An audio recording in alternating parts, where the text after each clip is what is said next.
जी students, अब हम लोग नेक्स्ट रिएक्शन पढ़ने वाले हैं डाइकमैन रिएक्शन।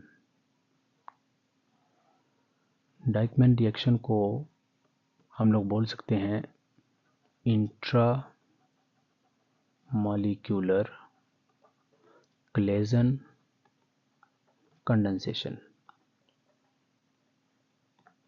ये क्लेजन कंडेंसेशन ही है, लेकिन इंट्रा मॉलिक्यूलर जब वो अटैक करता है कार्बोनाइन, तो तब वो स्कीम डाइकमैन साहब ने जो दी थी उसको फॉलो करता है। इससे पहले अगर आप लोगों ने नहीं देखा, जो इससे पहले वाला रिएक्शन था हम लोगों ने पढ़ा था ये क्लेजन कंडेंसेशन, तो आप इसको लाजमी देखें और देन फिर आप इसके ऊपर आएँ, तभी आपको अच्छे से समझ आने वाला है। ठीक है, इंट्रा मॉलिक्यूलर क्लेजन कंडेंसेशन के लिए सूटेबल कंडीशन क्या है?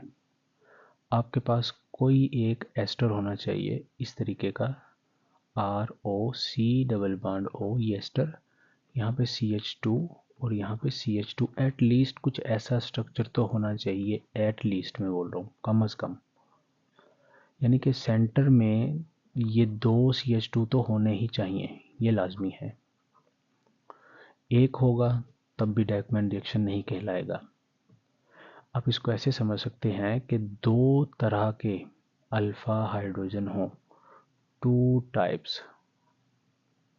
ठीक है, अगर इसको R डैश कर लें तो इस वाले पार्ट में आपको नज़र आ रहा होगा, इतने पार्ट के अंदर देखें, ये एक तरह का एस्टर है और ये दूसरे तरह का एस्टर है, ये वाला। तो जब इस तरह की सिचुएशन आ जाए तो हम लोग उसको क्लेजन रिएक्शन की तरह ट्रीट करेंगे, लेकिन उसको डाइकमैन रिएक्शन बोलेंगे। ठीक है, हम इसका मैकेनिज्म देखते हैं। मैकेनिज्म में हमारा वही तरीका रहता है कि कार्बोनाइन बनवाओ और अटैक करवाओ। हम लोग अटैक करवाते हैं, देखते हैं इसमें का सबसे पहला स्टेप कार्बोनाइन का फॉर्मेशन। तो R oxygen, C double bond O, CH2 ले लिया और यहाँ पे CH और एक हाइड्रोजन मैंने यहाँ पे लिख दिया, और यहाँ पे C double bond O and OR dash तो ऐसे ही लिख लिया, बस क्या किया, एक हाइड्रोजन ऐसे लिख लिया। ये जो डाइकमैन रिएक्शन है, ये सेम कंडीशन रखी जाती हैं जो कि क्लेजन में थी, मतलब स्ट्रॉन्ग बेस। मान लिया हम लोगों ने OR ले लिया, अल्कोक्साइड बेस। इसने क्या करना है, इस प्रोटॉन को एब्स्ट्रैक्ट कर लेना है। ये इसको भी कर सकती है, हमने शो इससे किया है। तो नेगेटिव चार्ज कहाँ पे बनेगा, यहाँ पे बनेगा। तो क्या लिखेंगे, ROC डबल बॉन्ड O, फिर CH2, फिर उसके बाद CH नेगेटिव चार्ज, और यहाँ पे ये बाकी रहेगा हमारे पास C double bond O and OR dash, यही बनेगा। क्या किया, इसको न्यूक्लियोफाइल हमने बना लिया है, ये वाला। अब इसके पास क्लेजन के अंदर क्या होता था, ये अपने जैसे दूसरे के ऊपर अटैक करता था, लेकिन अब क्या है, इसके पास पॉसिबिलिटी है कि अपने जैसे दूसरे के ऊपर भी अटैक कर ले या अपने ही मॉलिक्यूल में किसी एक साइड के ऊपर अटैक कर ले। ठीक होगी बात। तो हम लोग कोशिश करते हैं कि अपने जैसे के ऊपर ही अटैक कर ले, क्योंकि इंट्रामॉलिक्यूलर क्लेजन करवानी है।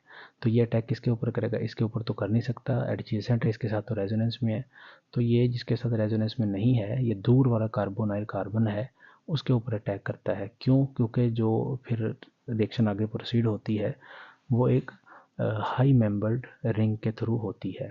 अब आप देखें, जब इसके ऊपर अटैक करेगा ये, तो कार्बोनिल कार्बन ये वाला कहाँ पे हो जाएगा, ये ऑक्सीजन के ऊपर इलेक्ट्रॉन डेंसिटी शिफ्ट करेगा। अब आप देखें, रिंग बन रही है आपके पास, 1 2 3 मेंबर की। तो हम लोग इसको ऐसे जाहिर करते हैं, कार्बन कार्बन और एक कार्बन, ये रिंग बनेगी ऐसे ही।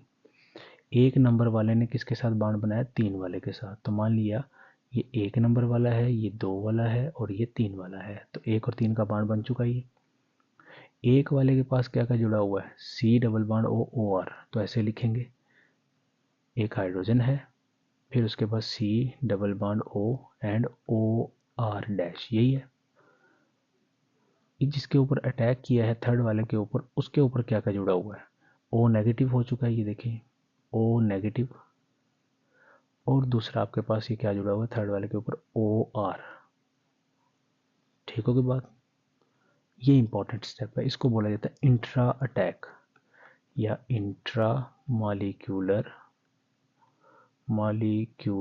अटैक। और ये 2 नंबर वाले के पास कितने हाइड्रोजन थे 2, तो ऐसे शो कर लिया CH2। ठीक है, अब क्या होगा इलेक्ट्रॉन डेंसिटी वापस आएगी ये यहाँ पे। अब 2 काम हो सकते हैं, या तो ये वाला बॉन्ड बैक चला जाए अगर हम लोग दूसरी मार्कर इस्तेमाल करके शो करें इसको,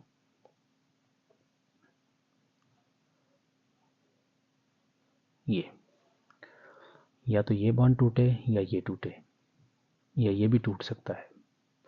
तो कौन सा टूटेगा इनमें से, जिसके साथ गुड लिविंग ग्रुप लगा होगा। तो अगर ये बॉन्ड यहाँ पे आए तो OR निकलेगा। ठीक है, तो नेक्स्ट क्या बनेगा आपके पास, अब ये डबल बॉन्ड बन चुका है तो ऐसे बनाएंगे ऑक्सीजन डबल बॉन्ड कार्बन।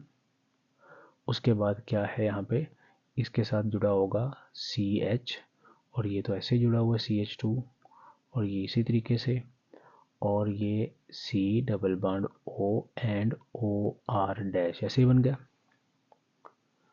तो इसको हम लोग क्या बोलते हैं डाइकमैन प्रोडक्ट। अब इसमें देखें क्या खासियत है, ये अल्फा कार्बन है और ये बीटा कार्बन है और ये भी बीटा कार्बन है। बीटा के ऊपर कार्बोनाइल नज़र आ रहा है आपको और साइकिल बना हुआ है रिंग, तो हम बोलेंगे cyclic beta keto. Ketone group है ना, इसके एक तरफ भी कार्बन है दूसरी तरफ भी कार्बन, बीटा कीटो एस्टर्स। तो साइक्लिक बीटा कीटो एस्टर्स की तैयारी में डिकमैन रिएक्शन काम में लाया जाता है। ठीक होगी बात। ठीक, इसको हम लोग एक एग्जांपल से करते हैं एलेबोरेटली। मान लिया हम लोगों ने ये लिया है CH3 C double bond O, फिर CH2, फिर CH2, फिर C double bond O and ये ऑक्सीजन इसके साथ जोड़ना है, एस्टर लेने ना हमने, तो CH3 ये ले लिया और इसको ट्रीट कर दिया हमने OCH3 नेगेटिव के साथ। प्रोडक्ट क्या होगी, तो हम लोग प्रोडक्ट को कैसे गैस करेंगे, मैकेनिज्म लिख के। शॉर्टकट भी होते हैं कि कहाँ पे अटैक करना है कहाँ पे, क्योंकि आपके तो लॉन्ग क्वेश्चन ही आने वाले हैं, तो अल्टीमेटली आप विद प्रोसेस मैकेनिज्म जाएंगे तो ज़्यादा आसान रहेगा आपके लिए। कार्बोनाइन दे बनवाएंगे इसका पहले स्टेप में, तो CH3 oxygen C double bond O CH2, एक हाइड्रोजन आपने यहाँ पे लिख लिया और C double bond O CH3 ऐसे ही रहा। ये OCH3 क्या करेगा इस प्रोटॉन को ले जाएगा और यहाँ पे क्या बन जाएगा नेगेटिव चार्ज, तो किस शक्ल में निकलेगा मेथानॉल बन के ये निकल जाएगा। तो क्या बनेगा बाकी CH3 oxygen C double bond O, फिर यहाँ पे CH2, थोड़ा सा मैं इसको अच्छे तरीके से लिख रहा हूँ, CH अब नेगेटिव चार्ज बना है, फिर C double bond O and CH3 यही बना है आपके पास, और यहाँ पे ऑक्सीजन भी है, ये ऑक्सीजन। इसने क्या करना अब इंटर अटैक कर देना है इसके ऊपर और ये इलेक्ट्रॉन डेंसिटी यहाँ पे शिफ्ट हो जाएगी। नेक्स्ट क्या बनेगा आपके पास CH3 ऑक्सीजन, फिर C, ये O नेगेटिव हो चुका है, ये देखें ऊपर क्या बना है CH2, और इसने बॉन्ड किससे बना है इसके साथ, तो ऐसे लिख देंगे ये बॉन्ड ऐसे बना है, और ये CH C double bond O and OCH3। ठीक होगी बात। अगर इसको नंबरिंग से करें 1 2 3, 1 ने किसके साथ बॉन्ड बनाया है 3 वाले के साथ, तो ये 1 था, ये 2 था और ये 3 वाले के साथ ये ग्रुप OCH3 और उसके बाद ये O नेगेटिव हो चुका है, ये बॉन्ड बन चुका है, बाकी सारा ऐसे ही। अब क्या होगा इंटर अटैक होगा, ये अगर इलेक्ट्रॉन डेंसिटी यहाँ पे जाए तो एस्टर वाला OR ग्रुप बाहर निकल आएगा, तो क्या बनेगा आपके पास C डबल बॉन्ड O, और ये तो ग्रुप बाहर निकल चुका है, तो हमारे पास बाकी क्या रह गया CH, फिर यहाँ पे CH2 ये और बाकी C डबल बॉन्ड O और OCH3। तो ये अल्फ़ा कार्बन, ये वाला भी अल्फ़ा कार्बन, ये वाला आपके पास बीटा कार्बन।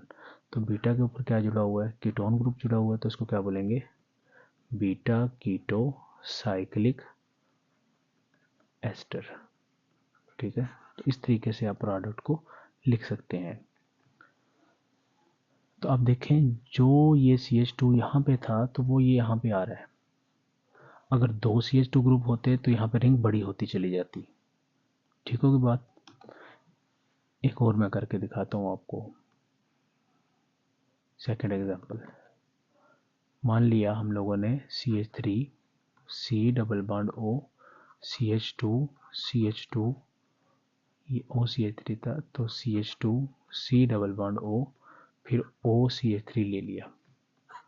अब इसकी प्रोडक्ट कैसे लिखेंगे, तो OCH3 से मान लिया इसको ट्रीट किया, कार्बोनाइन बनवाएंगे। कार्बोनाइन कहाँ पे बनवाएंगे, अब ये भी अल्फा हाइड्रोजन्स हैं, ये भी अल्फा हाइड्रोजन्स हैं। सेंटर वाले के को नहीं मान लेना आप लोगों ने अल्फा हाइड्रोजन, क्योंकि यही कार्बोनाइन के साथ वाला कार्बन अल्फा है और ये भी अल्फा है। तो किसी एक तरफ एनाइन बनवाएंगे, एनाइन किसी तरफ इस तरफ बनवा लेते हैं मान लिया, तो क्या बनेगा, CH3 C double bond O फिर CH2 फिर CH2 फिर CH नेगेटिव फिर C double bond O and OCH3, यही होगा। तो अब इसने किस पे अटैक कर देना है, इस कार्बोनाइल के ऊपर, और ये O नेगेटिव। तो क्या बनेगा आपके पास CH3 C O नेगेटिव ऐसे ही, बाकी CH2 ऐसे ही, और ये CH ने बॉन्ड किससे बना लिया, इसके साथ C डबल बॉन्ड O और CH3, ये ऑक्सीजन ऐसे ही था। अब इसने बैक बॉन्ड यहाँ पे जाना है और अल्टीमेटली किस ग्रुप ने निकलना है, ये OCH3 था, OCH3 ने निकलना है बाहर। तो नेक्स्ट क्या बनेगा आपके पास, C डबल बॉन्ड O ऐसे ही होगा, और इसके साथ क्या जुड़ा हुआ है, CH2 और ये किससे जुड़ा हुआ है, CH के साथ, और ये इससे साथ जुड़ा हुआ है, और बाकी C double bond O OCH3। तो ये आपके पास क्या आ गई, प्रोडक्ट आ गई। अब आपके लिए घरेलू काम, CH3 oxygen C double bond O CH2 CH2 CH2 CH2 C double bond O OCH3 ले लिया आपने, इतना लेंथी एस्टर, और OCH3 से आपने ट्रीट किया, तो प्रोडक्ट क्या होगी। ठीक है, आपने मैकेनिज्म से ट्रैक करनी है। मैं आपको बता देता हूँ कितने मेंबर की रिंग बनेगी। अगर आप देखें 1 2 3 4, ठीक है, और 5 कार्बन वाला ये लिया था, तो 4 तो रिंग में चले गए, एक बाहर रह गया। तो 1 2 3 4 5, ये 5 मेंबर की रिंग बनेगी और एक बाहर रह जाएगा। ठीक है, ये आपने खुद ट्राई करना है, TYS, ट्राई योर सेल्फ।